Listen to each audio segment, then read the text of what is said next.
The bus jerked forward with a loud hiss, and Udochukwu nearly lost his balance as he climbed in, his small bag slung over one shoulder. The conductor shouted for him to hurry, already impatient, already moving on. Udochukwu didn't look back. If he did, he knew he would change his mind. His chest felt tight, like something was clawing inside it, begging him to stop, to turn around, to fight for what he was leaving behind. But he stepped fully into the bus, found a seat by the window, and stared straight ahead as the engine roared to life. As the bus pulled away, the city blurred past him. Noise, dust, faces, everything melted into one long streak. His phone vibrated in his pocket. He didn't check it. He already knew who it would be, or maybe who it wouldn't be. He closed his eyes, resting his head against the glass, and for the first time since everything fell apart, he let the tears come. It hadn't always been like this. Years earlier, Udochukwu had been the kind of young man people whispered about with pride.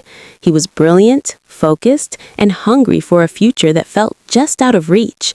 His family didn't have much, but what they lacked in money, they made up for in hope. School was his escape. Education was his ladder. And then there was Nnena. Everyone noticed Nnena. She had a quiet confidence that made people turn their heads and a smile that seemed to promise a better tomorrow. She hated the village, hated the smallness of it, hated how poverty clung to everything. She wanted more.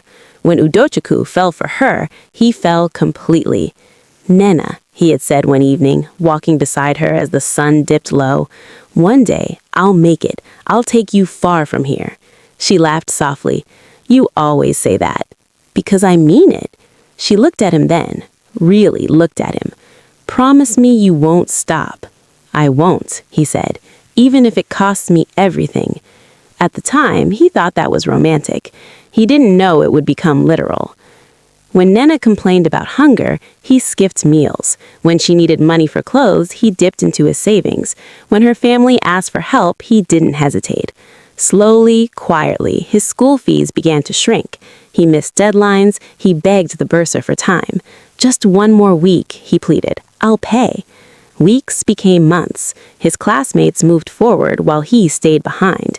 He stopped attending lectures regularly, ashamed of how far he had fallen. But every night he still called Nnena. "I'm doing this for us," he would say. "I know," she replied, but her voice had changed. Less warmth, less patience. Then, one afternoon, everything shifted. A sleek car rolled into the village, drawing curious eyes. People whispered. A wealthy man had arrived, someone with connections, money, influence. Nnena noticed him too.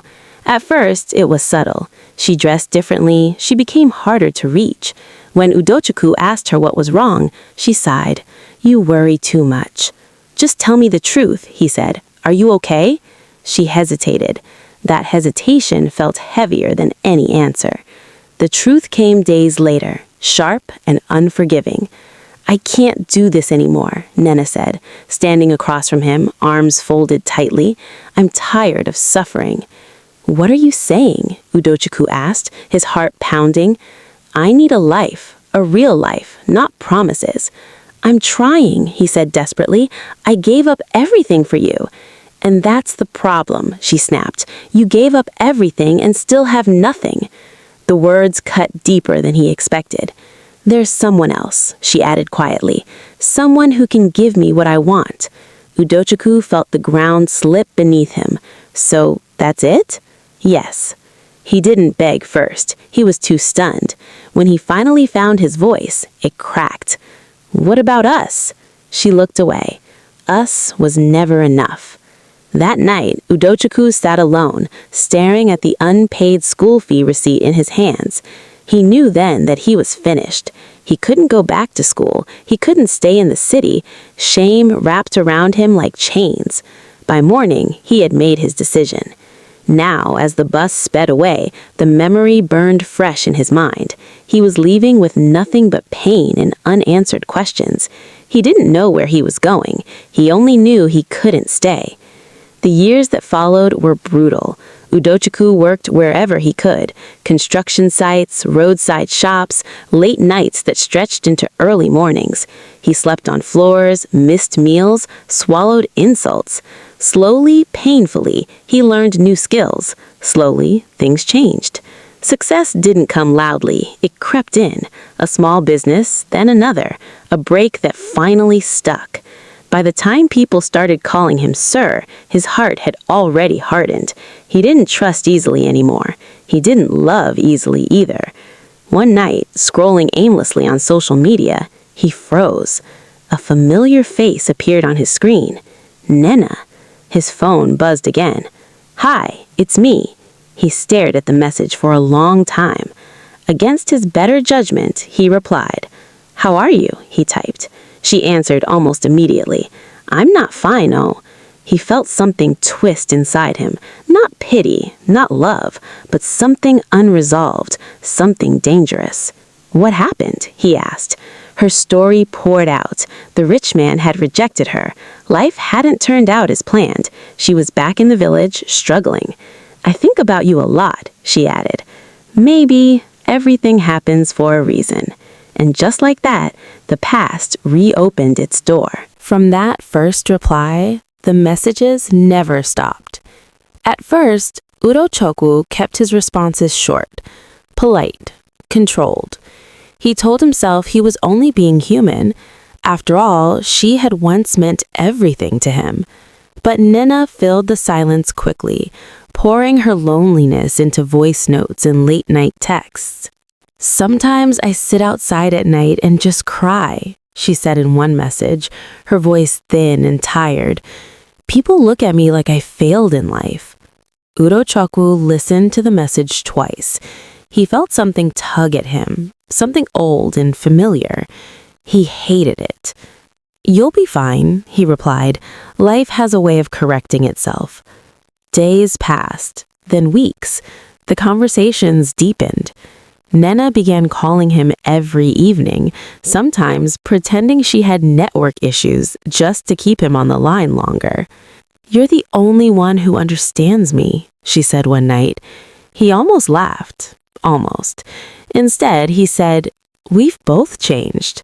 "Yes," she agreed quickly, "but maybe we were meant to find each other again." That sentence lingered in his mind long after the call ended. He started calling her, too. Morning calls, late-night calls. He asked about her day. He asked about the village. He asked about her health. Slowly, carefully, he began to sound like the man he used to be, the one who loved without armor. One night, she asked softly, "Are you married?" He replied, "No." "Why?" He paused. "Some wounds take time." She sighed. "I wish I never hurt you." "I wish too," he said, and for a brief moment, he meant it. Then he remembered everything. Weeks later, he sent her money for the first time. Not much, just enough. "Udochukwu," she cried on the phone, "you didn't have to." "I know," he said calmly. "I wanted to." From that moment, hope returned to Nnena like a sickness. She started planning, talking about the future, talking about names of children she liked. "You know," she said one evening, laughing softly, "people already ask if you're the one supporting me." "And what do you tell them?" "That my husband is coming soon." The word husband landed heavily in the air between them. He didn't correct her. Instead, he said, "If I come back, it will be for something serious." "I'm ready," she said without hesitation. "I've always been ready." He smiled to himself, staring at the ceiling. Ready. That word tasted bitter. Over the next few weeks, his calls became more intentional, more intimate. He asked questions that made her blush. He spoke about marriage openly now. "I won't just marry anyone," he said one night. "I want a family." "So do I," she replied quickly. "I want children, many." "Are you sure?" he asked. "Yes, why wouldn't I be?" He hummed thoughtfully. "Life can change people." She laughed nervously. "You sound like an old man." "Experience does that," he replied.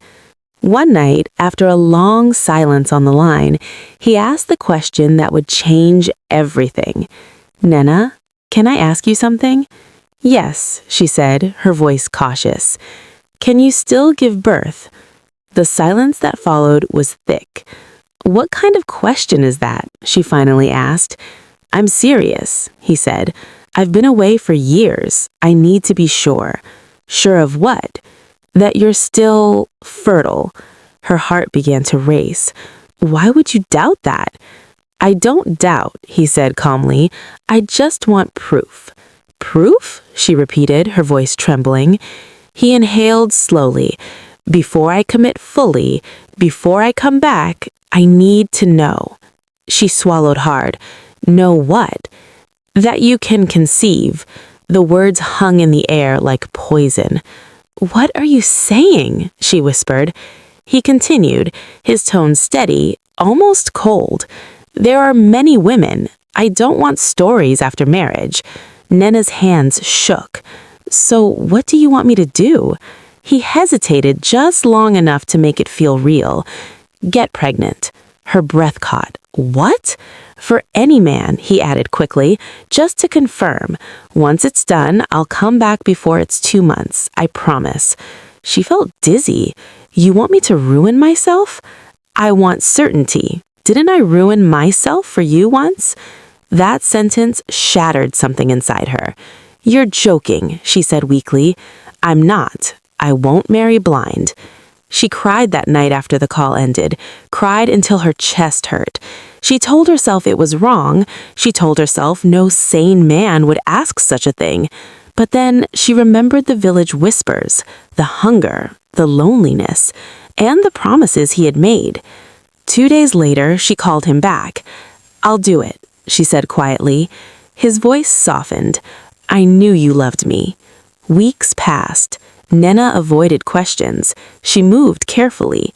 One evening, a man from a nearby village approached her. He was friendly, drunk, careless. She closed her eyes and let it happen, telling herself it was for her future. When she told Udochukwu the news weeks later, her voice trembled. "I think it worked." He didn't celebrate, he didn't rush. "Good," he said. "I'll prepare to come." Days passed, then weeks. Her calls started going unanswered. Her messages showed only one tick. She told herself to be patient. By the 2nd month, her stomach began to show. By the 3rd, fear crept in. "Udochukwu," she cried into the phone one night, leaving a voice note. "Please talk to me." There was no reply. The silence grew louder with each passing day. By the 4th month, Nnena could no longer hide her pregnancy. The village noticed first. Eyes followed her whenever she stepped outside. Whispers trailed behind her like shadows. Isn't she the one that left with big dreams? Who is responsible for that stomach? Didn't they say a man abroad was coming for her? She stopped going out in the evenings. She stopped answering questions. At night, she lay awake, staring at the ceiling, her hand resting on her growing belly, replaying every word Udochukwu had ever said to her. "He promised," she whispered to herself. "He promised." She tried calling him again and again. Sometimes the call rang until it cut. Other times it didn't ring at all. She sent long messages, short messages, voice notes filled with tears. "Please," she begged in one, "even if you don't want me anymore, at least talk to me." Nothing. Her body changed rapidly. Morning sickness gave way to constant fatigue. She worked when she could, but strength left her easily. Hunger became a familiar ache. The little money Udochukwu had sent earlier was long gone. One afternoon, she sat outside her mother's house when her aunt approached her. "Nnena," the woman said gently, "who is the father of this child?" Nnena's throat tightened. "My husband is coming." Her aunt frowned. "Which husband?" He's abroad." The lie tasted bitter. "Has he called?" Nnena looked away. "Soon." That night, she cried until sleep took her. Months passed. The pregnancy progressed strangely. Her stomach grew faster than expected. Her back ached constantly. One morning, she fainted while fetching water. When she woke up at the clinic, the nurse stared at her file, then at her belly. "Did you know you're carrying twins?" the nurse asked. The words echoed in her head. "Twins," Nnena repeated, her voice barely audible. "Yes," the nurse said. "Two." Her hands trembled. Twins. 2 mouths. 2 lives. 2 reminders of a promise that had vanished. She tried calling Udochukwu immediately. This time the call went through, but it was cut after 1 ring. She stared at her phone, her heart pounding. That night, far away, Udochukwu sat alone in his apartment, staring at the same phone. He had seen the missed calls. He had listened to the voice notes, but never finished them. Each cry felt like a hand dragging him back into a past he wanted to bury. "She deserved it," he muttered to himself. "She made her choice." But the words didn't bring peace. He remembered the day she called him to say she was ready, the eagerness in her voice, the trust. Something in him had twisted then, but he ignored it. Now her silence screamed louder than her cries ever had. He turned his phone face down and poured himself a drink. Back in the village, the labor pains came early. Nnena screamed as neighbors rushed her to the clinic. Her mother held her hand, whispering prayers. Confusion and fear etched into her face. "Where is the man responsible?" the nurse asked sharply. Nnena shook her head, tears streaming down her face. "He said he would come." Hours later, the cries of newborns filled the room. 2 babies. 2 tiny lives wailing into a world that had already failed them. Nnena lay exhausted, tears soaking the pillow, as the nurse placed the twins beside her. "They are beautiful," the nurse said softly. Nnena didn't answer. Days passed, then weeks. No call, no message, no explanation. The man from the nearby village denied everything when confronted. "I don't know what you're talking about," he said, shrugging. "She's lying." The village turned colder. Doors closed. Conversations stopped when she walked by. She carried the twins on her back, one at a time, struggling to find food, struggling to survive. Some nights, when the babies cried endlessly, she screamed too. "Why did you do this to me?" she whispered into the darkness. Far away, Udochukwu scrolled through his phone one night and saw a picture. Nnena, thinner than ever, holding 2 babies. Her eyes looked empty. The caption read, "God help me." His chest tightened. For the first time in years, he felt something crack. He typed a message, deleted it, typed again, deleted again. "What if I answer?" he asked himself. "What then?" He remembered her words years ago. "Us was never enough." He dropped the phone. The twins grew. Hunger remained. Shame deepened. Nnena stopped waiting for calls. She stopped hoping. All that remained was survival. One evening, as she rocked the twins to sleep, she whispered, "I believed him." The babies slept on, unaware of the weight of the promise that had brought them into the world. Life didn't pause for Nnena after the twins arrived. It pressed harder. Every morning she woke before sunrise, tying one baby to her back and carrying the other in her arms. She begged for work where she could find it, washing clothes, cleaning compounds, helping on farms for food instead of money. Some days she was paid, most days she wasn't. "Haven't you suffered enough?" one woman muttered as she turned her away. Nnena didn't respond.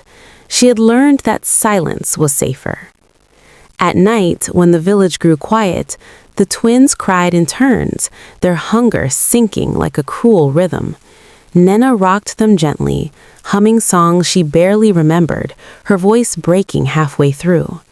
"Please sleep," she whispered, "please." Sometimes she imagined Udochukwu walking into the room, smiling, apologizing, lifting the children in his arms. The image used to comfort her. Now it only made her chest ache. Weeks turned into months. The twins grew stronger, but Nnena grew thinner. Her eyes lost their light. She stopped looking at herself in the mirror. There was nothing there she wanted to see. One afternoon, her phone buzzed. She froze. The screen lit up with a notification she had trained herself not to expect. Udochukwu. Her heart began to race. Her hands trembled so badly she nearly dropped the phone. She opened the message. I saw the picture. That was all. No greeting, no apology, no explanation. Tears streamed down her face as she typed back. They are twins. Minutes passed, then longer. Finally, his reply came. I didn't plan for it to go this far. The words felt like a slap. You promised. You said you would come. There was a long pause before his next message appeared. I was angry. I was hurt. So you destroyed me? She replied. He stared at the screen for a long time before responding. You destroyed me first. That sentence broke what little strength she had left. I paid for my mistake every day. I'm paying for it. Another pause. I thought revenge would make me feel whole, he finally admitted. It didn't. Her tears fell onto the screen. Then why did you do it? She asked. There is nothing to undo, only things to live with. He didn't reply after that. Days passed, then weeks. Udochukwu went back to his routine, meetings, calls, money, success. Yet something followed him everywhere now, a quiet weight that no achievements could lift. At night, he dreamed of crying babies he could never reach. Nnena stopped messaging him. She stopped waiting. One evening, as rain poured heavily, she sat inside her small room holding the twins close. Her mother watched her quietly from the doorway. You're strong, her mother said softly. Nnena shook her head. I didn't choose strength. I chose trust. Her mother said nothing. There were no words left. Years later, the twins ran barefoot through the village, laughing, unaware of the story that preceded their existence. Nnena watched them from a distance, her face calm but guarded. Life had not become easy, but it had become real. Udochukwu saw a picture of them again one day, older now, smiling. He closed the app and stared into space. Some promises don't fade with time. They wait, they grow, and they leave scars that never fully heal. If this story moved you, please like the video, subscribe to the channel, and share your thoughts in the comments. Someone out there may need this lesson before it's too late.